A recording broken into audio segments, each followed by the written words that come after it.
उनके पिताजी मर गए। पिंडदान करवाने के लिए पंडित जी गए। यजमान सुनता था ऊंचा।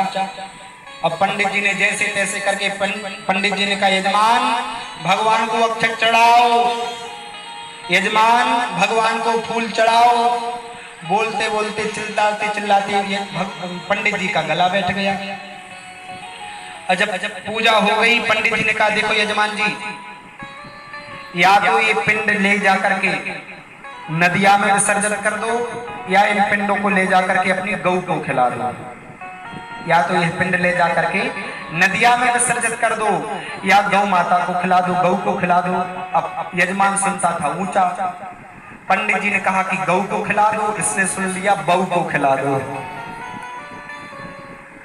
इसने सोचा कि नर्मदा जी तो बहुत दूर है, गाड़ी करके जाएंगे तो बहुत किराया वगैरह देना पड़ेगा, एक काम करो बहू को खिला दो। ऊंचा सुनता था। पंडित जी ने कहा था गऊ को खिला दो, इसने सुन लिया बहू को खिला दो।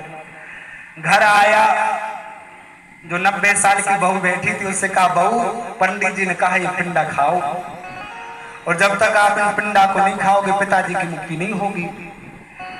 बहू ने कहा कि बेटा यदि 1-2 पिंडा होते तो हम खा लेते, परंतु 16 पिंडा है, 16 पिंडा कैसे खाएंगे।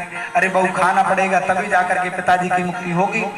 बेचारी बहू के दांत नहीं थे, सो जबरदस्ती यजमान ने बहू के मुंह में पिंडा ठूसा। जैसे तैसे करके बहू ने एक पिंडा तो खा लिया। इतने में पंडित जी घर के बाहर आकर के कहने लगे, सुनो यजमान, पिंडों में थोड़ा सा भूसा मिला लेना, नहीं तो गौ माता उल्टी करेगी। पिंडों में थोड़ा सा भूसा मिला लेना, नहीं तो गौ माता उल्टी करेगी।